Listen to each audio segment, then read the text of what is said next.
kalau sebagai interior designer tuh biasanya ngapain aja sih Kak?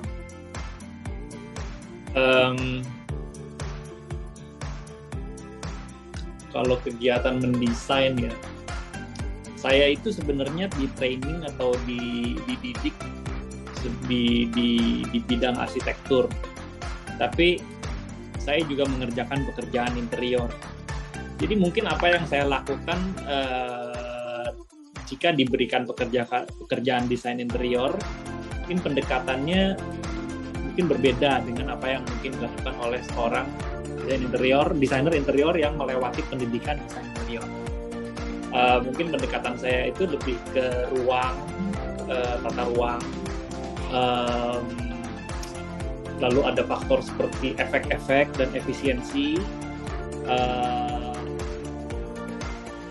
hal-hal seperti pemilihan bahan dan lighting itu sebenarnya menurut saya sangat-sangat besar ya perannya dalam desain interior, arsitektur juga sih. Kurang lebih begitu sih. Cukup menjawab nggak? Cukup menjawab sih Kak. Oke, sebagai seorang ilustrator kerjanya tuh ngapain aja sih Kak? Dan bedanya sama animator tuh apa ya Kak? Aku jelasin dulu ya. Jadi dulu sebelum aku punya tim, jadi aku masih kerja sendiri. Itu kerjaannya semuanya kalian harus bisa.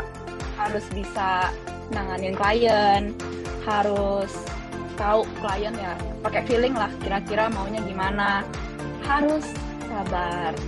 Karena klien itu banyak minta revisi. Mungkin tadi yang OSIS tahu kalau banyak revisi ini itu. Terus ya bisa gambar udah pasti lah ya. Gambar itu sebenarnya kalau menurut aku kalian otodidak, belajar sendiri. Terus sekarang juga banyak kelas online dari internet. Itu kalian bisa belajar dari mana aja gitu. Terus toolsnya juga udah banyak. Enak lah sekarang gambar digital, nggak usah hapus-hapus lagi pakai penghapus, pakai pensil, kalian udah jadi bisa rapi gitu. Terus ya kalau sekarang aku sih kalau sekarang jujur aku udah jarang gambar karena aku ada tim, aku ada agensi gitu, jadinya jadi kalian yang bisa gambar kurang lebih jadi kerja sama aku. Di aku sekarang udah ada 9 artis, ilustrator juga. Jadi sekarang aku ya kerjanya kurang lebih aku quality check. Jadi aku checking kayak ini udah sesuai sama klien atau belum, ada revisi dari klien atau enggak, kayak ya proportionnya segala macam ada yang kurang atau enggak.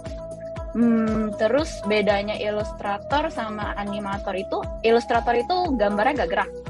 Jadi contohnya cover buku, cover album, atau yang ya ilustrasi aja gitu, kayak gambar tok gitu. Nah kalau animator tuh yang dia yang membuat gambarnya jalan. Aku nggak tahu sih, cuma tadi dari videonya itu mestinya ada beberapa gambarnya yang jalan. Nah itu tim aku juga ada yang animating itu, mereka juga ada gitu. Tapi sebenarnya kalau dari tim aku untuk sekarang lebih banyak fokus ke ilustrasi daripada ke animator, karena animator kerjanya jauh lebih lama dan stepnya jauh lebih banyak. Oke, ternyata itu guys bedanya guys. Jangan lupa dicatat ya guys. Gue juga baru tahu sih ternyata bedanya itu ya. Dan kerjaannya juga ternyata gak sedikit yang kita kira ya. Kita kirain tuh kayak gambar-gambar terus udah kasih ke orang itu enggak, karena banyak buat kerjaannya benar. Ya, ternyata tiap profesi ada kesulitannya sendiri-sendiri ya. Oke. Sebelum lanjut ke pertanyaan selanjutnya, ternyata udah ada yang direct message nih ke gua. Oke, untuk apa yang membedakan antara arsitektur mungkin ya, arsitektur dengan teknik sipil, dan apa relasi antara kedua teknik tersebut? Terima kasih. Arsitek itu kita pakai analogi badan. Sipil itu bertugas bikin tulang.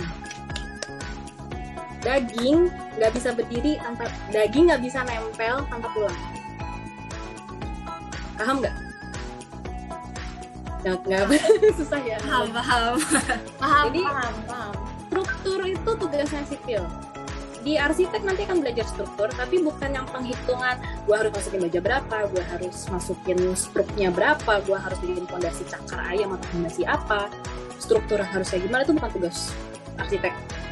Tugas kita adalah memastikan ini yang penting kolomnya bener, kolom sama baloknya ketemu nih, benar, bisa dipertanggungjawabkan strukturnya. Tapi detail strukturnya, detail tulangnya itu tugas sipil. Tugas arsitek adalah memastikan bagaimana aliran darah gue bisa nyampe dari otak ke jantung, bisa muter. Gimana gue bisa meregulasiin supaya racun keluar semua. Itu tugas arsitek. Jadi sebenarnya arsitek itu mendesain fasad doang enggak. Kita mendesain alurnya, gimana caranya alurnya tuh nanti nyaman, ketinggiannya gimana, rasa ruangnya gimana, kayak gitu sih. Nah, bisa didetailin lagi sih, cuma ya waktu. Oke, semoga terjawab ya Luis Febriano. Jawab dong. Kita next ke Pertanyaan pertama untuk Kak Aileen dan Kak Evelyn. Sebagai seorang desainer, kerjaannya tuh ngapain aja sih Kak? Boleh mungkin dari Kak Evelyn dulu. Tadi kan di video awal udah ditampilin ya Kak sedikit dari pekerjaan seorang fashion designer. Boleh nih Kak mungkin dijelasin lagi sedikit lebih detail tentang pekerjaan. Silakan Kak Evelyn. Apakah aku perlu screen share atau gimana buat? Nggak usah Kak. Nggak usah ya, langsung ngomong aja ya. Ya, jadi kayak kalau kamu jadi desainer, itu nanti kamu cari inspirasi. Nanti inspirasinya kayak tadi yang di videonya, misalnya kamu terinspirasi dari burung yang tadi. Nah, kamu nanti bakal sketching pakaian kamu berdasarkan inspirasi itu. Dan kalian buat mood board, itu tadi yang kotak yang banyak foto-foto itu adalah mood board. Itu jadi buat kasih tahu estetik apa yang pengen kalian capai ya. Kayak mood apa yang koleksi kalian pengen tunjukkan. Nah, habis itu nanti kalian pilih kainnya, lalu kalian drafting pola. Drafting tuh kayak kalian gambar polanya, kalau enggak kalian buat polanya di dress form yang manekin tadi, yang bisa ditusuk-tusuk. Nah, habis itu kalian jahit, udah deh jadi suatu pakaian yang bisa kalian tunjukkan, showcase buat orang-orang gitu. Buat Aileen, coba Aileen. Boleh Kak Aileen, silahkan ditambahin. Coba pertanyaannya apa? Sebagai seorang fashion designer, kerjanya tuh ngapain aja sih Kak? Oh iya, udah dijelasin semua ya sama Evelyn ya rata-rata ya. Pasti ada lah sesuatu yang paling penting itu benar-benar kalau yang namanya fashion itu nggak jauh-jauh dari yang namanya ilustrasi. Ya, ilustrasi fashion, gambar dulu kita desainnya mau seperti apa ya. Terus nanti yang kedua pasti pola. Nah, di bagian pola ini menurut aku yang paling penting ya, karena untuk membuat sebuah pakaian itu pasti yang paling utama itu adalah kenyamanan pemakainya, terus estetikanya. Nanti kalau sudah di baju, di badan seperti apa gitu ya. Nah, itu penting banget. Jadi aku bilang untuk pola juga kayak begitu. Abis itu kita bakal masuk ke bagian jahitnya. Nah, biasanya kalau untuk bagian jahit ini kita akan bikin sampel dulu. Kalau aku ya kan untuk mass production ya, untuk produksi banyak. Jadi kalau aku tuh untuk bikin sampel aja. Nah, nanti kalau misalnya semuanya udah oke, baru dikirim ke pabrik untuk di mass product gitu. Terus biasanya ya, kalian kan pasti buat katalog nih. Ini bagian fun-nya. Nanti kalian buat photoshoot, kalian hire model, kalian hire fotografer. Nanti kalian misalnya sewa studio, dan studionya kalian bisa set sesuka kalian. Jadi kayak bagi aku itu bagian fun-nya, karena itu keren banget bisa ngeliat visi kalian jadi kenyataan gitu loh. Iya, benar. Iya. Banyak juga ya Kak kerjaannya sebagai seorang fashion designer. Oh iya. Bener banget nih Mar. Kedengarannya simpel ya jadi seorang fashion designer, tapi kayaknya nggak sesimpel kedengarannya. Iya, sibuk ya. Ya pasti. Sebelum memulai pekerjaan untuk sebuah klien, agar dapat mendapat sebuah ide desain itu gimana ya Kak? Apa perlu kita menginterview kliennya? Dan juga apa sih yang perlu disiapin untuk memulai sebuah project desain? Pertanyaan dari Hans Tengka. Okay, thank you. It's a good question. Pertama, definitely Kalau bisa ketemu klien is the best. Karena dari situ kita ada feel ya klien ini mau apa sih. Kadang-kadang cuma mau nanya-nanya doang sih. Nggak bener-bener mau bikin, itu juga mungkin terjadi. Tapi kita jadi kenal dia, kita jadi tahu dia, kebutuhan dia apa. Jadi ini apa yang kita sebut awalnya itu adalah project brief. Nah, project brief itu biasanya keluar susunan kebutuhan dia apa aja. Nah, kalau klien yang pengalaman, biasanya project briefnya udah disusun oleh mereka, tertulis, keluar semua daftar. Tapi kalau kliennya misalnya untuk rumah pribadi, itu biasa nggak ada, itu mesti ngobrol. Kita tangkep dia tuh mau butuhnya apa, maunya apa. Dan itu kita susun, dan biasanya kita konfirmasi ke dia. Bener ya yang ini ya kurang lebih yang kita cari. Nah itu mungkin startup awal tuh itu. Dan mungkin kita mungkin udah mulai bicara contoh-contoh ya, kurang lebih orang ini sukanya apa ya. Mungkin sukanya warna gelap, atau sukanya bahan kulit, atau sukanya bahan stainless steel, atau ada emas-emas, atau apa, itu kita mulai bahas di situ. Atau mungkin orangnya suka ngopi pagi-pagi di taman, atau suka lihat maunya ada jendela gede di kamar tidur, atau gitu, kayak gitu mesti dibahas semua. Mudah-mudahan menjawab. Gimana sih caranya nentuin harga komisi gambar kita? Karena kadang-kadang kita lihat di sosmed ada yang murah dan juga ada yang mahal. Atau style dan kualitas gambarnya tuh mirip-mirip. Lalu gimana caranya untuk mendapatkan lebih banyak klien? Nah, boleh dijawab? Ini yang aku bilang. Ini saran ya buat adik-adik semua. Kalau kalian suka gambar, nanti ketika kalian sudah ke jenjang yang lebih tinggi ya, kalian udah mau cari kerja, kerjaan kalian itu bukan hanya gambar, tapi kalian harus bisa semuanya. Soft skill tuh contohnya bisa bahasa Inggris. Bahasa Inggrisnya bagus nggak? Terus kalian gimana cara hadapin klien? Bagaimana kalian cara melobi orang lah? Kalian friendly atau enggak? Gimana kliennya bisa attach sama kamu atau enggak gitu. Itu termasuk skill yang menurut aku kalian bakal perlu banget di dunia desain. Karena di desain itu enggak, kalau aku gambar aja udah gambar jadi enggak. Tapi kita harus ngertiin klien juga kalau kalian mau kerjaannya oke aja gitu. Terus kalau aku bilang nentuin harga itu tergantung kamu ngehargain gambar kamu sendiri. Jujur ya, ini aku jujur. Gambar pertama aku yang aku jual ke orang lain harganya cuma 20.000. Gambar pertama aku dulu cuma 20.000. Tapi sekarang aku bisa jual gambar aku $200. Kenapa? Karena aku berasa ya makin lama aku makin improve. Walaupun aku maksud aku masih banyak yang aku tahu yang di atas aku lebih jago, levelnya lebih oke. Tapi misalnya dia jualnya nggak $200, dia jual cuma $10 gitu. Kalau aku ya aku nggak mau, karena aku berasa gambar aku nggak layak untuk dihargain segitu.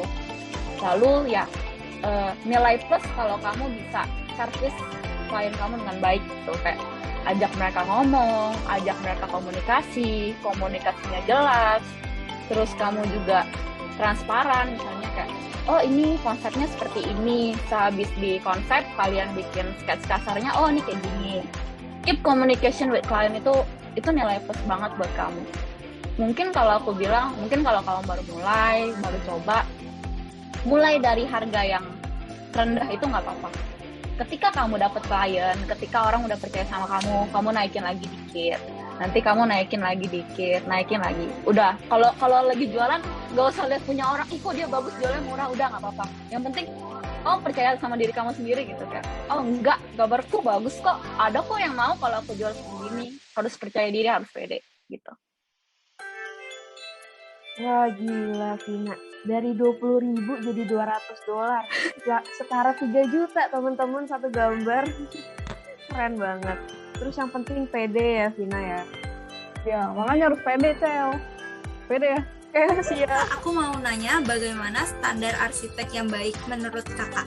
Terima kasih.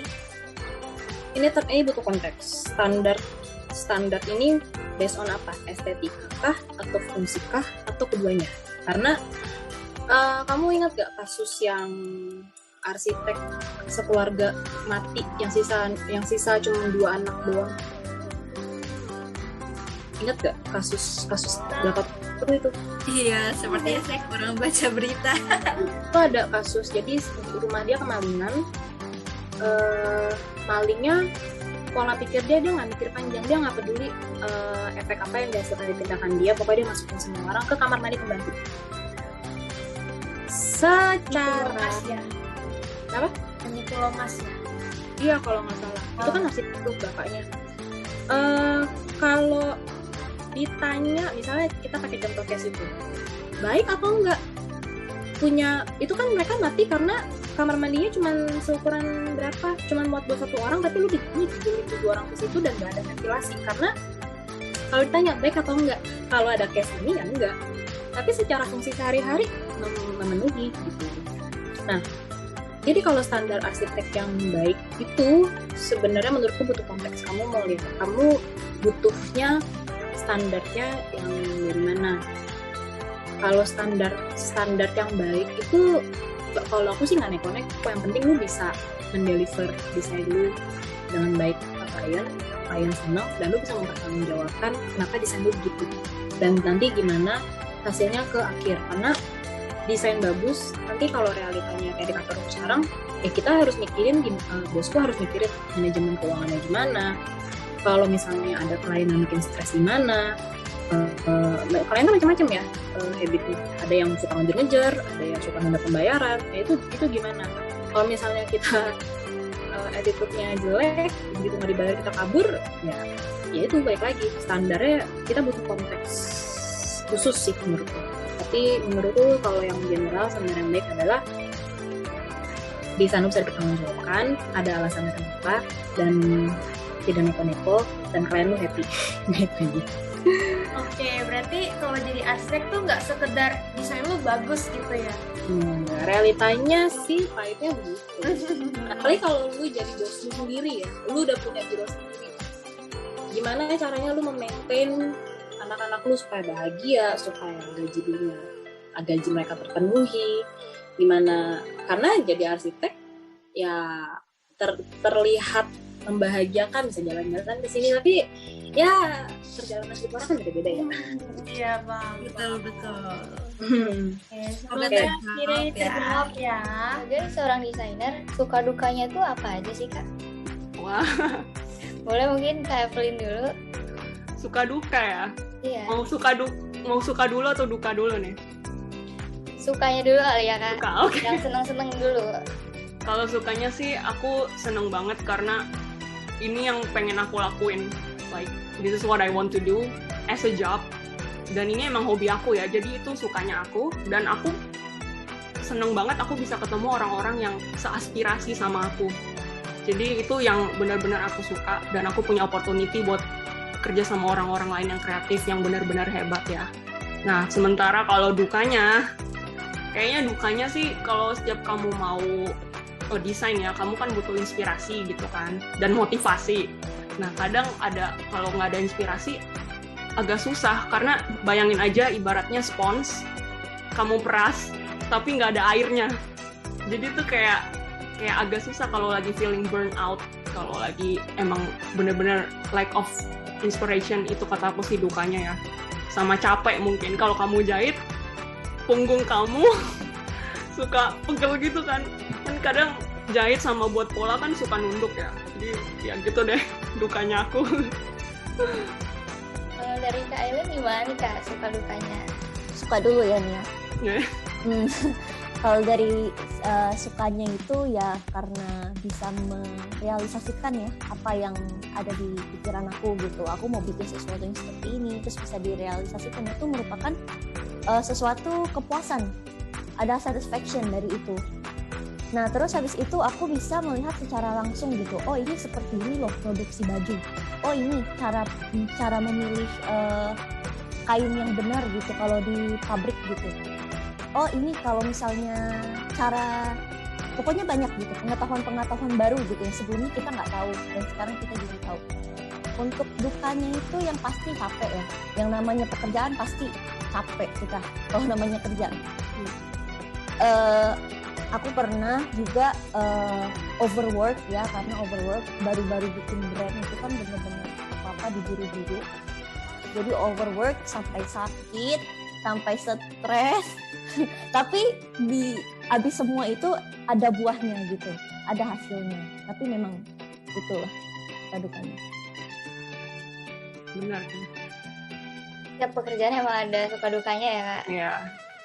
Nah, ternyata suka duka dari jadi di fashion design tuh banyak banget, Mar.